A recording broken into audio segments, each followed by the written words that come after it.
Okay, we're back, and coming up next is Mortimer Marshall, who is the Whitney M. Young Junior Award winner, and he has his medal right here, and it's well-deserved.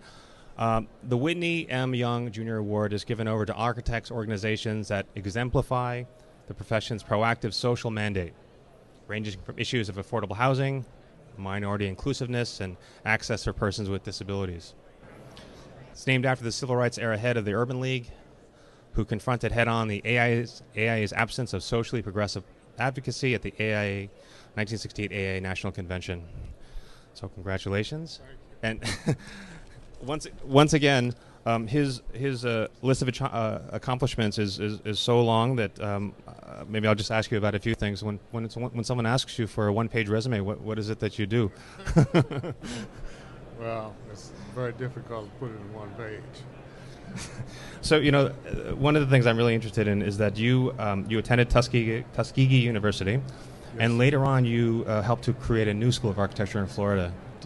Would you mind just explaining, because I'm really interested in that. Well, the Florida A&M project was one that was generated through AIA.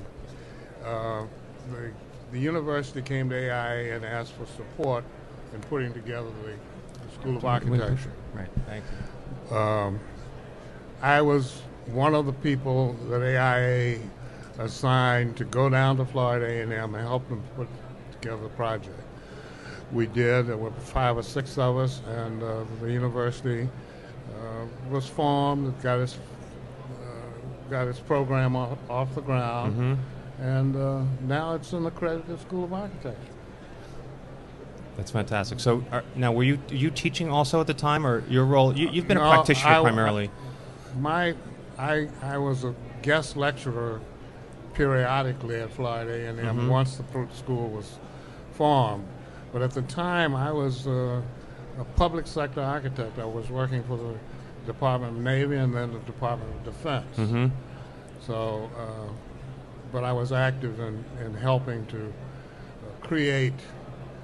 get minority students into architecture. And Florida A&M was a good opportunity to do that. So I know that you founded your own office and practiced for many years. So you've practiced, and of course you've taught, as you've discussed, but also spent much of your time, military, but also working as an advocate. What kind of issues for you, or what would you say the most important issues for you have been? As an advocate? As an advocate for architecture. Well, there's several issues that I think maybe I've had some impact on. One is to get potential clients, public sector and private sector clients, to recognize that this profession is not only for majorities, but it's for everybody that wants to participate. And that minorities have the same kind of qualifications and talents that they think majority firms only have. Mm-hmm. So that's what I've been concentrating on, is trying to get this profession to be on a more diverse basis. And so tell me some of the kind of programs or initiatives, let's say, have been the most meaningful for you. Well, the Architecture in the Schools programs, the scholarship programs for minority students, community efforts through the foundation, the American Architectural Foundation, to improve neighborhoods. All kinds of things like that are important to me. Mm-hmm. And have the building industry itself is important to me. I've been very active in the National Institute of Building Sciences because I believe that organization has the ability to bring together the entire construction industry, architectural and construction.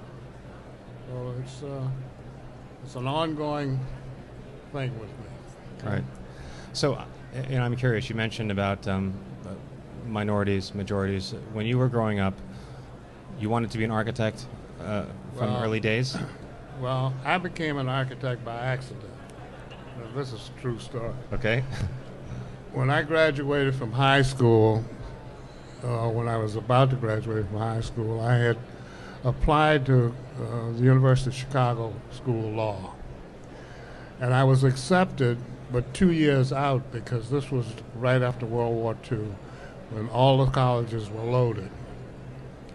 my mother at the time, my mother had taught at Tuskegee University. Mm-hmm.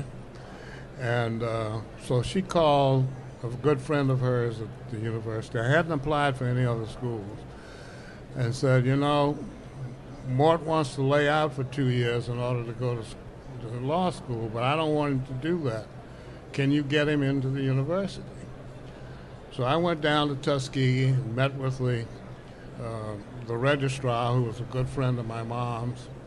And she said, what course do you want to major in?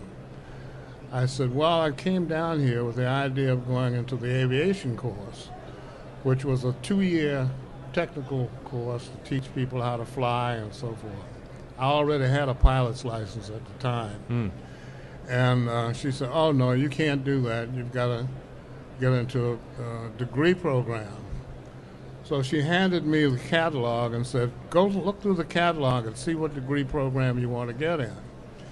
Well, a lot of my relatives over the past many years before had been in construction. I saw architecture. I said, well, I think I'll go into architecture.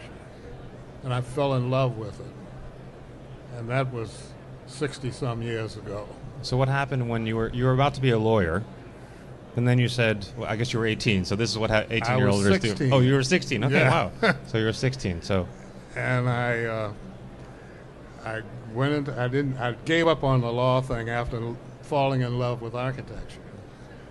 And my children are in the same field. I see. So, you must have some of those skill sets. You never went to law school, but I mean, as an advocate, you must have some skills of persuasion and. Well, I hope so. I don't know what they are, but I hope I am. So. You know, yesterday we had the pleasure to speak to Stephen Ayers, architect of the Capitol, Mm-hmm. and I was curious because, you know, I didn't know a lot about these kinds of positions with the government. And I know that, for example, you were director of design for the Secretary of Defense. Mm-hmm. So tell me about that. What does that mean? Well, it was the top architectural position in the Department of Defense. My job was to oversee the military department's design criteria and design programs. And it was very influential. I had a lot of impact on the military departments, and we worked together very closely, and we improved the design of military facilities all over the world. Oh, I see. So it was quite an experience. One time, people looked at me and said, why do you want to be in the government as an architect? Right. I remember one time being at a cocktail party when a young man came up to me and he said, why would you want to be an architect in the government? What do? You don't have any you can't use your talents that way. I said, what do you mean? He said, well, I'm in private practice, and I can use my talents any way I want. I said, well, what kind of jobs are you doing these days? He said, well, I just finished doing a deck on a residence for this client, and I've got 2 kitchens I'm working on right now. He said, what are you doing? I said, well, right now I'm monitoring and managing a $350 million hospital project in San Diego. He said, oh. So a couple of months later, I met this guy again, and I said, how's practice going? He said, oh, I'm now with the D.C. Department of Recreation. So you see, sometimes people have the wrong idea about what can be done in different places. The public sector architects are great contributors to. No, it's a very good point. I mean, as I said yesterday with Stephen Ayers, he made the same kind of.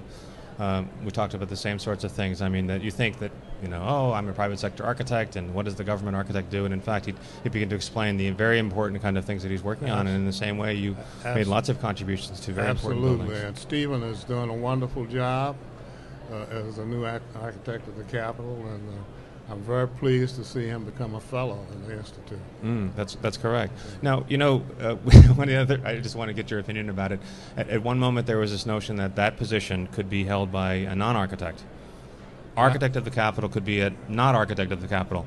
Well, I know that was part of the political aspirations of some people, but I'm so happy that they maintain the position as an architect. It's like having a veterinarian as a brain surgeon in a hospital, you know. If you don't have a non-architect as architect of the Capitol. Right, exactly. No, that's a great point. Well, it's been a pleasure. I really enjoy speaking to you, and really, I mean, it's a very impressive kind of career, and I know you're still practicing with the Marshall Group. Yes. And look forward to seeing more of your work. Thank you very much.